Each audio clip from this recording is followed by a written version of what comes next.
नमस्कार, मैं शिवानी रतूड़ी आर्यभट्ट टाइम्स में आपका स्वागत करती हूँ। बिहार में जैसे जैसे विधानसभा चुनाव नजदीक आ रहे हैं वैसे वैसे सियासी पारा भी चढ़ता जा रहा है। एनडीए के मुख्यमंत्री चेहरे को लेकर जारी अटकलों के बीच डिप्टी सीएम सम्राट चौधरी का एक बयान सामने आया है, जिसमें उन्होंने साफ साफ शब्दों में कह दिया है कि आने वाले चुनाव में एनडीए की ओर से मुख्यमंत्री का चेहरा नीतीश कुमार ही होंगे। उनके इस बयान ने स्पष्ट कर दिया कि भले ही गठबंधन की सियासत में कितनी भी उठापटक हो, लेकिन नीतीश कुमार की भूमिका अडिग बनी हुई है।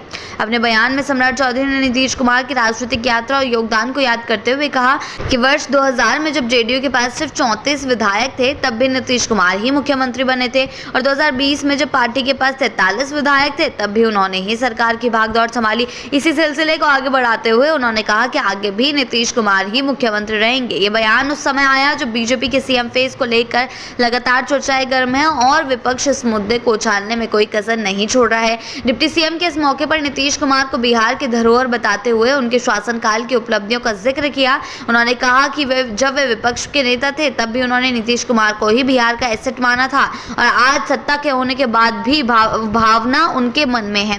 उन्होंने इस बापू सभागार, बापू टावर और राज्य की सड़कों और नीतीश मॉडल की चर्चा करते हुए ये जताने की कोशिश की कि बिहार में जो भी बुनियादी ढांचे का विकास हुआ, उसके मूल में के नीतीश कुमार की सोच और नेतृत्व रहा है।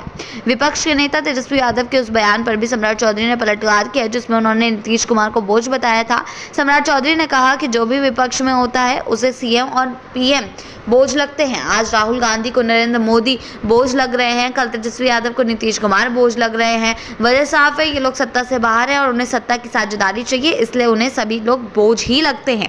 अपने सधे हुए अंदाज में सम्राट चौधरी ने यह भी जोड़ा कि ये लोकतंत्र है, जहां जनता जिसे जिताएगी वही मुख्यमंत्री बनेगा। सत्ता किसी की जागी ही नहीं होती। उनके इस बयान को सियासी संकेतों की दृष्टि से देखा जा रहा है, जहां उन्होंने विपक्ष को एक और सत्ता की लालसा रखने वाला बताया, तो दूसरी ओर नीतीश कुमार का जनमानस का नेता करार दिया। यह बयान इसलिए भी महत्वपूर्ण है क्योंकि हाल के महीनों में बीजेपी और जेडीयू के संबंधों को लेकर तमाम अटकलें चल रही थी। कभी यह कहा जा रहा था कि बीजेपी अकेले चुनाव लड़ सकती है, तो कभी यह चर्चा थी कि बीजेपी किसी और चेहरे को आगे लाने की तैयारी में है। लेकिन सम्राट चौधरी के सटीक और ठोस बयान ने कम से कम फिलहाल के लिए इन सभी अटकलों पर विराम लगा दिया है। देखना ये दिलचस्प रहेगा कि क्या सम्राट चौधरी के इस बयान से एनडीए के भीतर की रणनीति साफ हो पाती है, या फिर चुनावी समीकरण बदलते ही फिर से सीएम फेस को लेकर नए समीकरण बनने लगेंगे।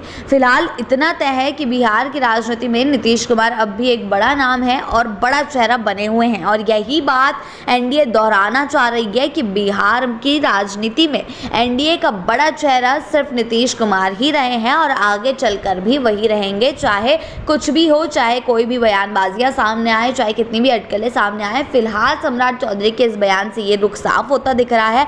आगे के अपडेट्स के लिए, ऐसी ही अपडेट्स के लिए जुड़े रहें आर्यभट्ट टाइम्स के साथ ही चैनल को सब्सक्राइब करना ना भूलें और हमारी फेसबुक और वेबसाइट के साथ भी जरूर जुड़ें।